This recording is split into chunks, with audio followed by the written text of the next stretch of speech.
Okay, fine. So who is going to read? अच्छा, तूने notes कर लिए विभा? प्रिंट करा लिए नोट्स?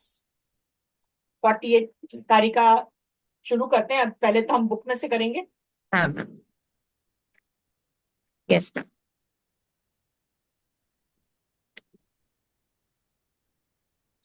लक्ष्मी, तू पढ़ रही है? Yes.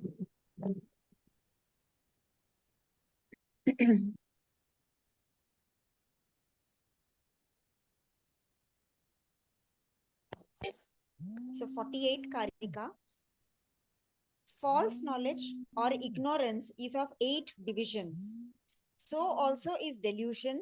Extreme delusion is 10-fold. Gloom is 18-fold. And so is blinding gloom.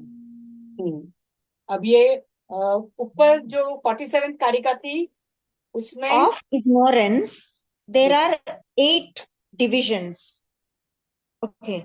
Ignorance consists in imposing the notion of the spirit on the non-spirit, unmanifest, Mahat, I principle, and the 5 primary elements. This is known as tamas or darkness. The objects of false identification being 8, it is said that tamas is 8-fold.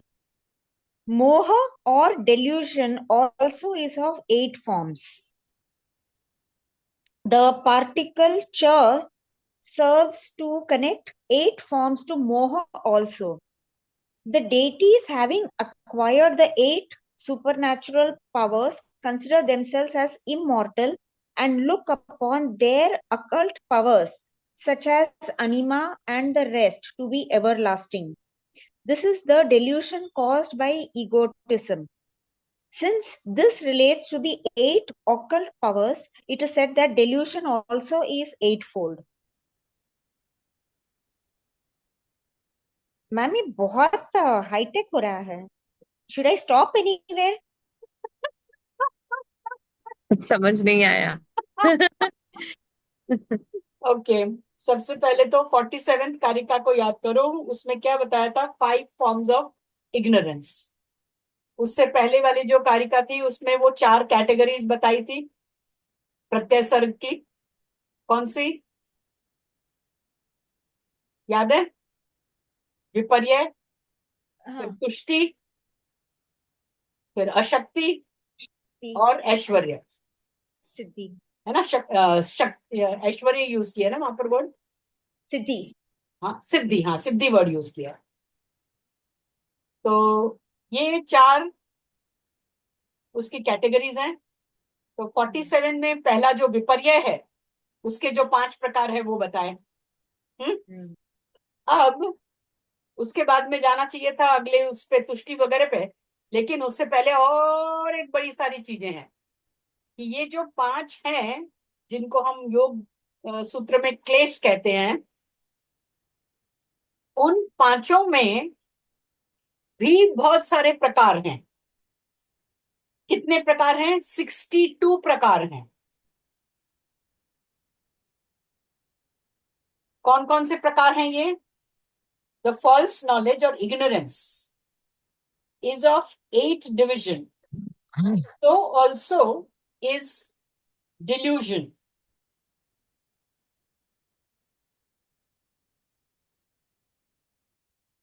Okay, अब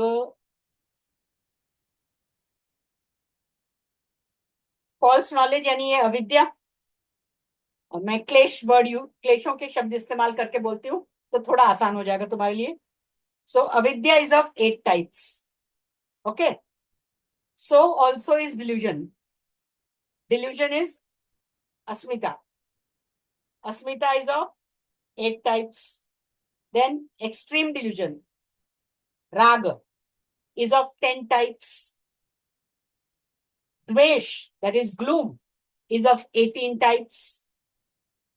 And abhinivesh is also of 18 types.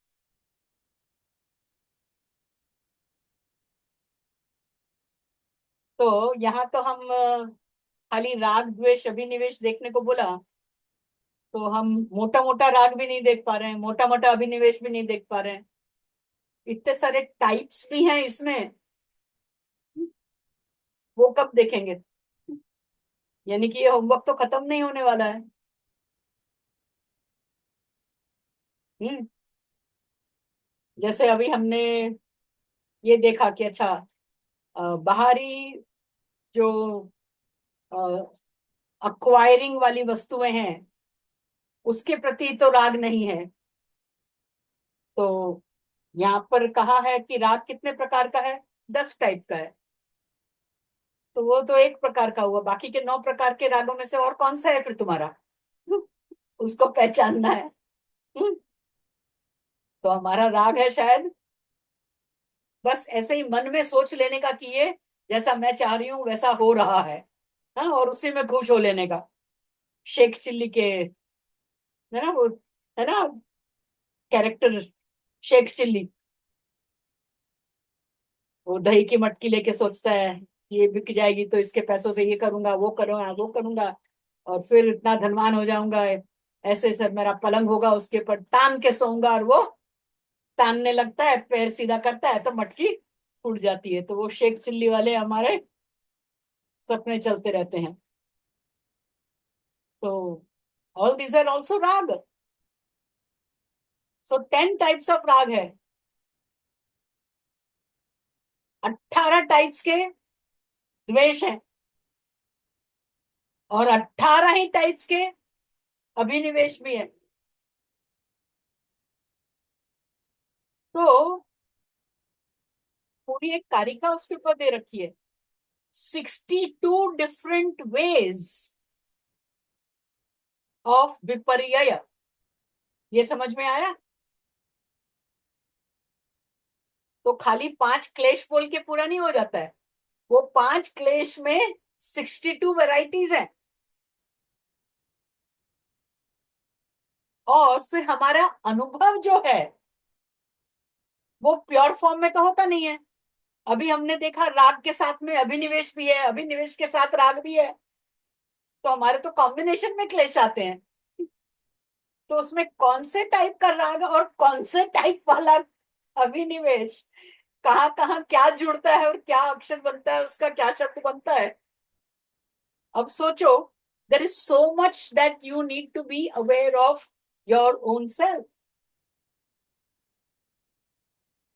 हम मोटा मोटा करके बड़े प्रकार पंडित हो जाते हैं, ज्ञानी बनते हैं, लेकिन उस मोटे के ऊपर ध्यान दो तो मालूम पड़ेगा कि वो छोटा छोटा क्या है। क्योंकि असल में जब कभी किसी चीज की हम जब सफाई करने निकलते हैं तो मोटा मोटा तो सफाई आसानी से हो जाती है, लेकिन वो जो बारीक बारीक वाली जो रह जाती है ना, वो चिटक के होती है।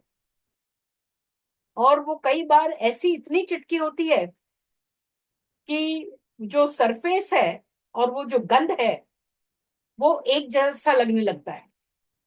और वो सरफेस को थोड़ा नुकसान पहुंचाए बिना उस गंध को निकालना हमें नामुमकिन सा लगता है। बाकी है वो सेपरेट, लेकिन हमने इतनी कड़क से उसको पकड़ रखा है कि हमें लगता है कि वो हम है। हमारा आइडेंटिफिकेशन उसके साथ में इतना स्ट्रांग हो जाता है। तो आइडेंटिफिकेशन भी बोलो तो 8 प्रकार के बता रहे हैं ये कारिका में, 8 प्रकार के आइडेंटिफिकेशन बताए हैं। अविद्या भी 8 प्रकार की बताई है। हम्म, हम तो खाली इतना ही बोल के छोड़ देते हैं कि जो नहीं है उसको है मानना अविद्या है ना। अनरियल को रियल मान लेते हैं, वो अविद्या है। लेकिन उसमें भी 8 डिफरेंट टाइप्स ऑफ अविद्या है। तो हम किससे कितने ग्रस्त हैं और कब कब किससे ग्रस्त हैं, इनको अलग अलग प्रकार से जानना इसलिए जरूरी है क्योंकि जब इनको निकालना है, हमें इनसे निवृत्त होना है, तो वो पूरा का पूरा एक चंक ऐसे नहीं निकलेगा। थोड़ा थोड़ा करके उसको निकालना पड़ेगा। अपने आप को तुम अचानक से नई पर्सनालिटी नहीं बना सकते, राइट? किसी भी जो चीज करने की हमारी आदत है उसको चेंज करने के लिए अचानक से जब हम उसको चेंज करते हैं तो थोड़े दिन ही टिकता है फोर्स करके, फिर बाद में पूरी तरह से धड़ाम से आके वापस, बल्कि ज्यादा ढंग से गिरता है ना? तो if we want to change, we'll have to work on the smaller ones, finer ones, और हर एक को पहचानना पड़ेगा। वो जब सफाई होगी तो उसको पहचानना इसलिए क्योंकि उसको हमें दूर करना, इसलिए इतनी जानना, इतना समझना बहुत जरूरी है। अभी जब तू पढ़ रही थी तो तेरी क्या मनोदशा हो रही थी? क्या तूने जो बोला वो बोला?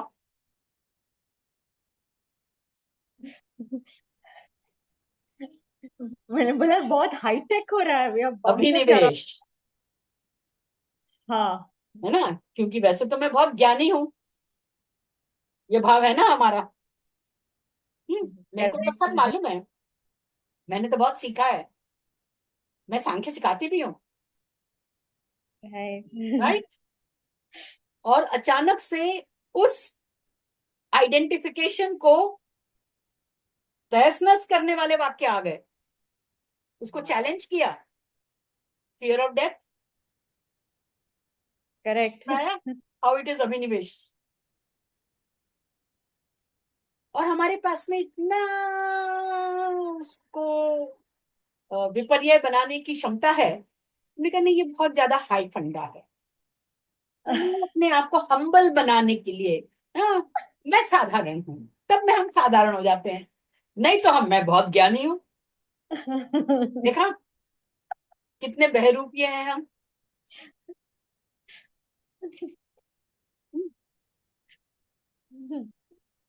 तो जब जो हमारे को सूट करता है वैसे हम हो जाते हैं।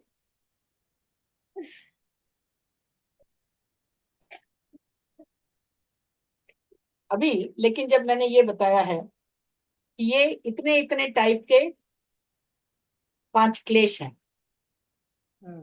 तो क्या लगता है कि इनके बारे में जानने की इच्छा है? ये इतने इतने टाइप के जो हैं वो क्या हैं, और उनको जान के क्या मिलेगा, क्या करोगे उसको? मोटा मोटा भी जान के तुम क्या कर लेते हो? बल्कि इतना सारा जानेंगे तो उतना ज्यादा और ज्यादा फिर बोझ लगेगा कि हाय राम बाप रे, मैं इतनी खराब हूं, बिल्कुल नहीं, मैं उसको जानूंगी ही नहीं, है ना? लाइक ऑस्ट्रिच, हम मिट्टी में सर घुसा लेंगे कि नहीं, no problem exist, no danger exist, है ना?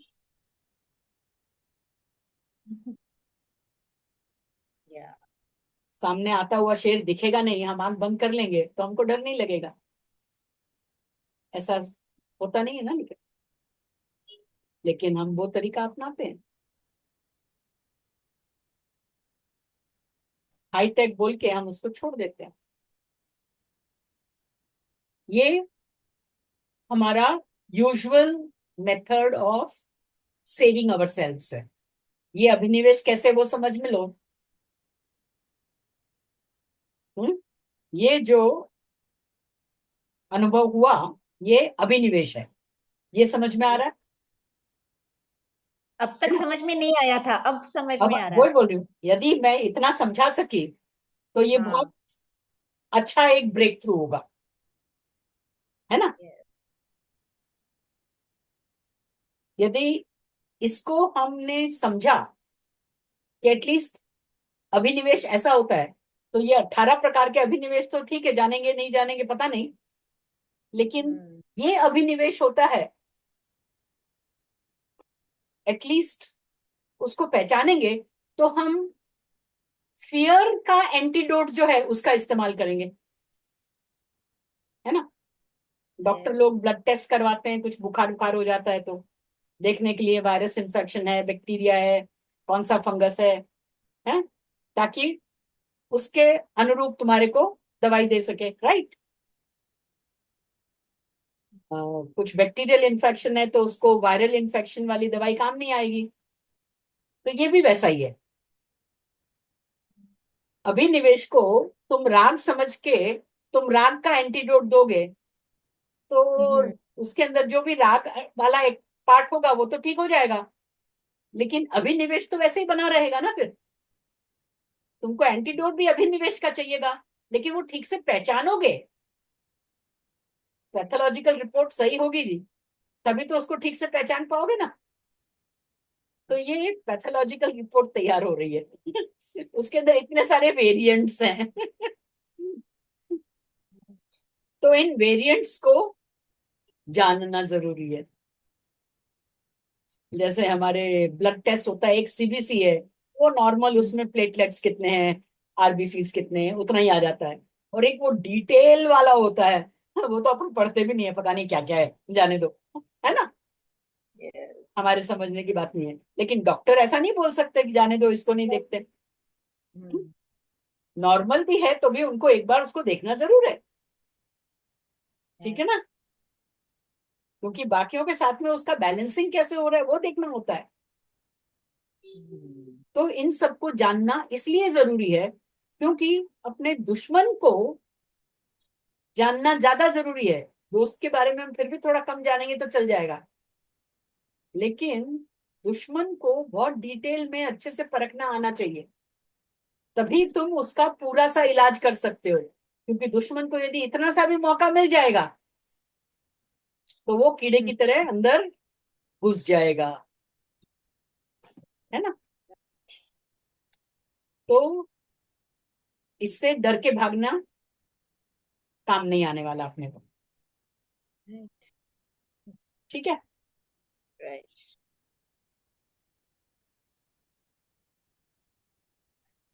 तो क्या करें। मैं फिर से पढ़ती हूँ आराम से पढ़ती हूँ स्टेप बाय हाँ, स्टेप।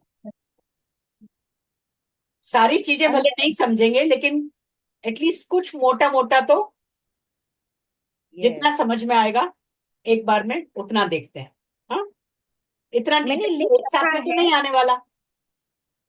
यस, ओके, तो इसमें से मैंने एक्चुअली लिख रखा था ऊपर में अविद्या मतलब द क्लेश, द तमिश्र तमस एंड या all that and the English meaning 8 8 10 18 सब वाओ लिख। ग्रेट, फिर भी ये जब पढ़ते हैं तो अरे ये यस, बिकॉज ये रिवील कर रहा है ना अपने आप को अंदर से, हाँ, और वो अपने आप को डर लगता है कि हाय राम ये सब इतना है मेरे में, मेरे को नहीं देखना है, क्योंकि इसका उपाय नहीं मालूम हमारे को। लेकिन अब वीसीटी सीख लिया है तो हमने ये भी सीखा है कि there is nothing that is अनसरमाउंटेबल।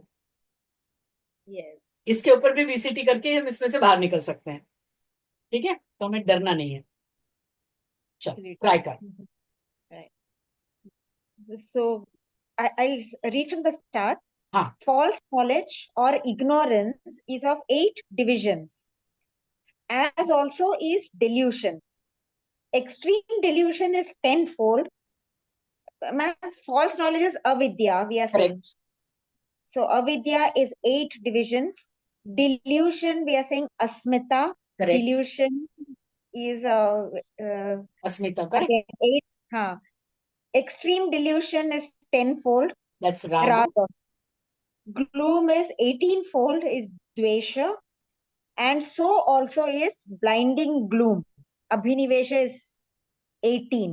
हम्म, ये सबका टोटल हो रहा है 62। हाँ, ये मैथमेटिकली पता है बट अब डिटेल्स अभी में। बट का भी आंसर आ जाएगा। Yes.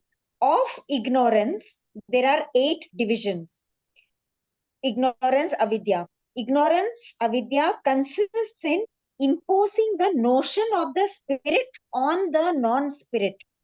Sorry, notion of the spirit on the non-spirit, unmanifest, mahat, I principle, and the 5 primary elements.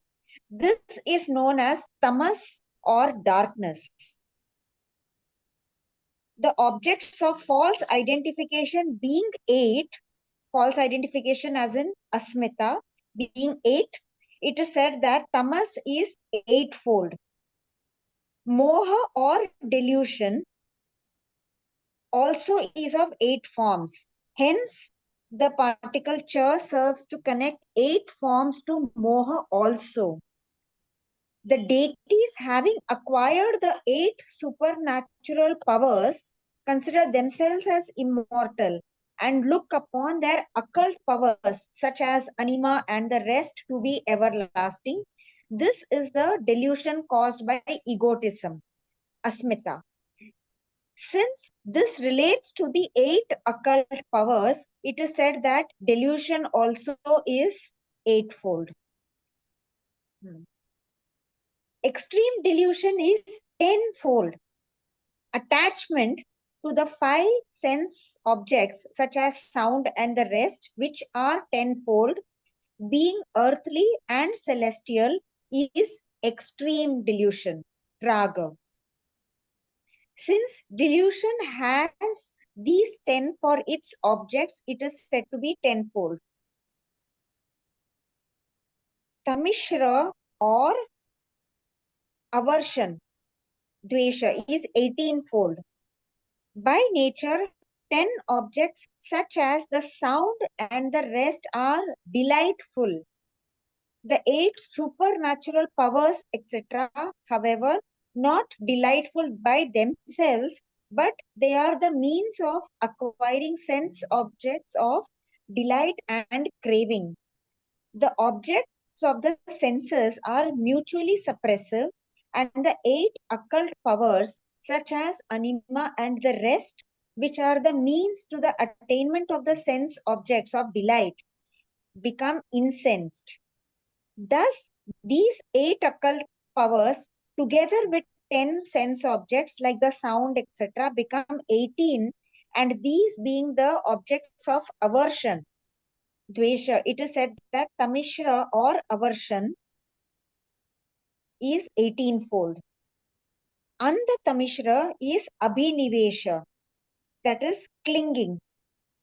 Oh. It is of the nature of blinding darkness. Tatha in the text applies to blinding gloom also, signifying 18 forms of blinding gloom. The devas, that is deities, having acquired the 8 occult powers like the anima, etc., are engaged in delightful enjoyment of the 10 objects of the senses, such as sound and the rest. They live in perpetual fright of the Rakshasas, thinking that the Rakshasas would snatch away from them these supernatural powers like the anima, etc., which are the means for enjoying the 10 objects of the senses. This fear is known as clinging or andhatamishra or blinding gloom. That is abhinivesha. It has for its objects the above said 18, hence it is said to be 18-fold. These 5 forms of ignorance, which are but forms of fancy, become 62 with their subdivisions. अब पल्ले पढ़ा ना. So never give up at once. अभिनिवेश पकड़ेगा. अभिनिवेश तो बड़े बड़े ज्ञानियों को भी नहीं छोड़ता है. योग सूत्र में तो उसका डेफिनेशन ही ये है. योग Sutra defines abhinivesha as, you remember the sutra? That which is found even with the jnani. It is the klesh which does not leave even the most learned, most informed person. तो अणिमा लघिमा जैसी सिद्धियां प्राप्त जिनको है, उनको उतना ही ज्यादा डर भी है. जिसके पास में कुछ है नहीं, उसको खोने का डर नहीं है.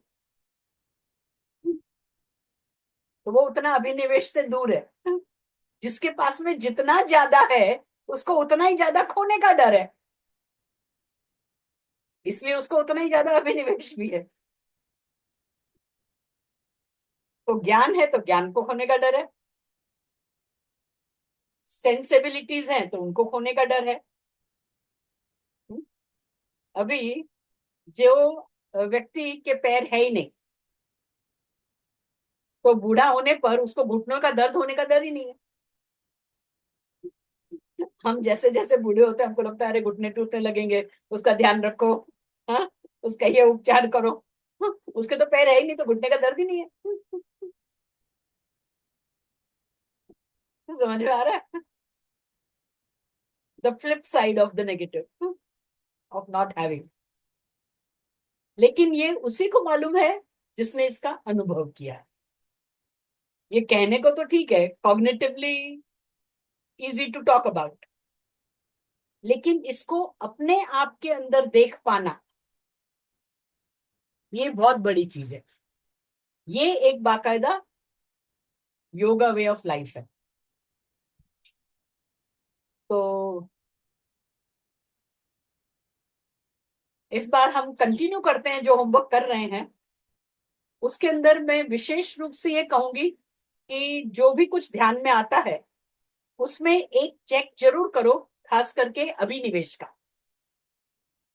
बाकी सारी कैटेगरीज हम बाद में देखते हैं, क्योंकि अभिनिवेश की राइट फ्रॉम द बर्थ, हम जब पैदा होते हैं तो वो जो सिक्योर्ड लाइफ है वूम में,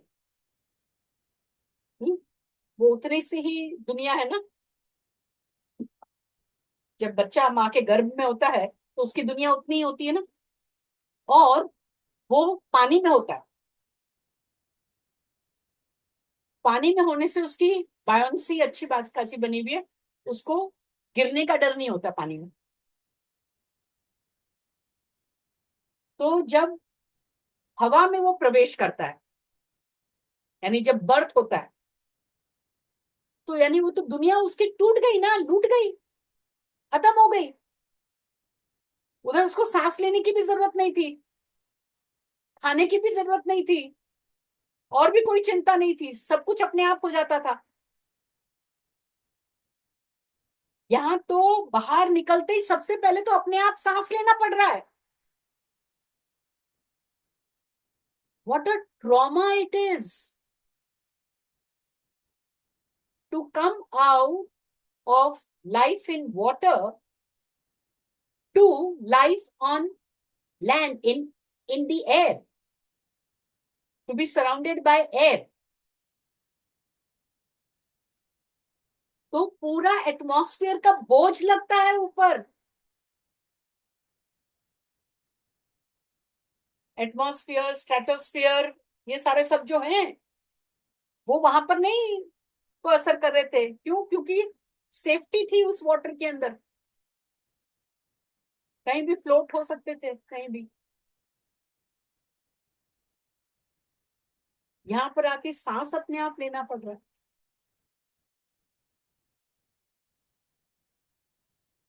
वहां से जो कहानी शुरू होती है, अभिनिवेश से ही लाइफ शुरू होती है,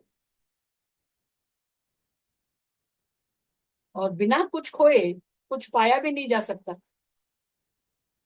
ऊपर से तुम उस बच्चे की तरफ से यदि देखो, उसको सच में उस समय ज्ञान है, तो क्या मैं, मेरा तो इतना बड़ा संसार छूट गया, मैं रो रहा हूँ, ये सारे लोग खुशियां मना रहे हैं। बच्चे की पैदाइशी पर लोग बधाइयां देते हैं, खुशियां मनाते हैं, मिठाई बांटते हैं, तालियां बजाते हैं, ढोल नगाड़े बजाते हैं। तो तुम सोचो उसको कैसा लग रहा होगा।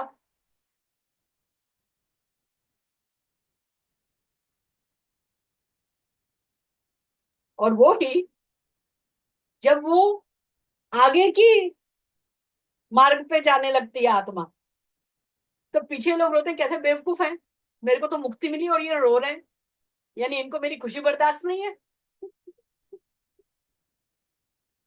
ऐसा उल्टा है ये हमारा संसार। क्यों? क्योंकि अभिनिवेश से बना है। अविद्या से बना है। तो अविद्या और अभिनिवेश का बहुत नजदीक का नाता है। तो मुझे लगता है कि थोड़ा विशेष ध्यान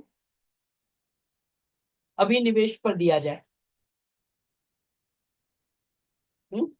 तो अभिनिवेश को देखो कैसे डिस्क्राइब किया है यहाँ पर, andhatamisra, right?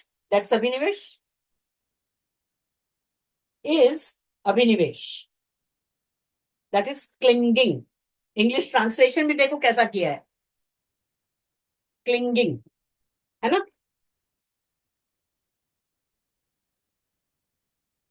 It is of the same nature of blinding darkness that's in the text applies to blinding gloom also, signifying 18 forms of blinding gloom. The devas, even the deities, having all those 8 occult powers, anima, lagima, वगैरह, are engaged in delightful enjoyment of the 10 harmful objects such as senses around the rest. They live in perpetual fright of the राक्षसस, यानी जो हमसे छीन लेगा वो राक्षस। हमें जो भी कुछ अपना लगता है उसके छिन जाने का जब डर होता है, उसके खो जाने का जब डर होता है, उसको कहते हैं अभिनिवेश। मुझे लगा था इसी में मेरी लाइफ है ना? हमारा हर एक का अपना अपना रहता है ना, एक अपनी इमेज हमने बनाई हुई है। उस इमेज का इतना सा भी हिस्सा कहीं डेंट हो जाता है तो इंसल्टिंग लगता है। वो इंसल्ट क्या है? अभिनिवेश है। इंसल्ट फील होना भी अभिनिवेश है।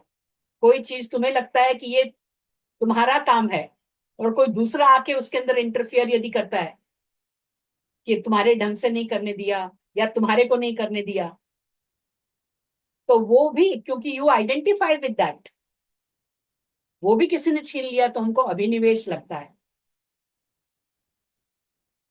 जब घर में नई बहू आती है तो बेटा सुबह सुबह रुमाल माँ से नहीं मांगकर बीवी से मांगता है, तो माँ को उसमें अभिनिवेश लगता है। हम्म? तो देखा कहाँ सटल सटल रूप में आता है वो, मोटा मोटा तो फिर भी शायद दिखाई दे जाता है, लेकिन कहाँ पर वो अंदर घुस के कहाँ से आता है अभिनिवेश। तो मैं कहूंगी इतना अच्छे से अपने आप को फैंसी ड्रेस कंपटीशन में जैसे करती ना, वैसा अभिनिवेश करता है। वो अपने आप को मास्क कर लेता है। तो अभिनिवेश को देखना पहचानना जब हम शुरू करते हैं तो सच में हमारी सेल्फ ग्रोथ, सेल्फ अवेयरनेस की यात्रा शुरू होने लगती है।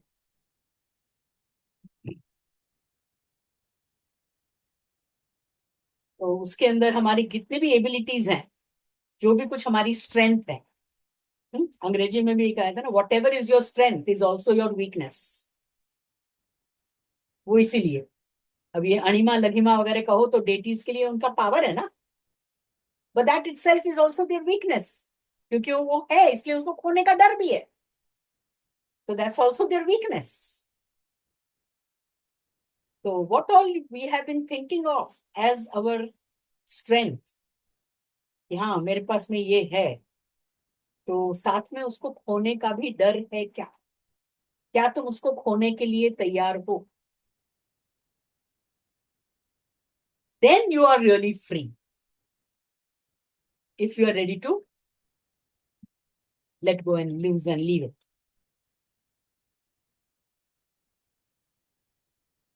This fear is known as clinging or andhatamishra or blinding gloom. It has for its objects the above said 18.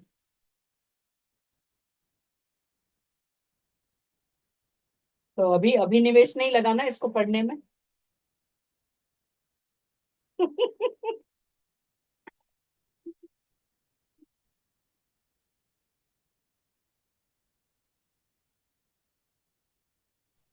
ठीक है। आज इतना ही करते हैं, तो लास्ट टाइम वाला होमवर्क कंटिन्यू करते हैं, और उसमें विशेष ध्यान थोड़ा अभिनिवेश को पहचानने के अंदर हम और देंगे। राग द्वेष अभिनिवेश वो ही करेंगे। हमारा मेंटल स्टेट कैसा है उसको देखेंगे, और एक सवाल अपने आप से जरूर पूछेंगे अक्सर दिन में, जैसे हमने कहा था हर 2 घंटे बाद में एक बार अपने आप को चेक करो, यदि वो कर सको तो बेस्ट है ही। तो हर 2 घंटे बाद कम से कम उस समय पूछो कि इस समय क्या मुझे किसी चीज का डर लग रहा है। हम्म? तो जस्ट इतना एक बार पूछो। तो जब बार बार पूछोगे अपने आप से, तो यदि कहीं पर होगा तो वो एक बार तो हाथ उठा के जवाब देगा कि हाँ इस चीज का डर है। And you will be surprised कि इसको मैं इगोइज्म समझ रही थी, या हाँ इसको मैं अविद्या समझ रही थी, लेकिन ये तो डर निकला। तो इगोइज्म समझ के हम इलाज इगोइज्म का कर रहे हैं, तो वो इलाज हो नहीं रहा है, क्योंकि वो इगोइज्म है ही नहीं, वो डर है। समझे? तो डर का इलाज तो डर को ही कर, डर का इलाज ही होगा।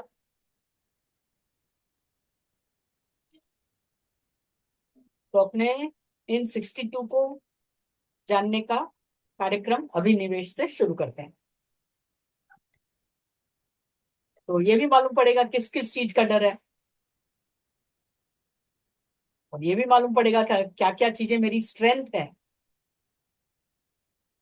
क्या मेरी स्ट्रेंथ मेरी वीकनेस भी बन रही है क्या। तो स्ट्रेंथ को स्ट्रेंथ बनाए रखें और उसको वीकनेस न बनने दें, उसका फिर उपाय करेंगे।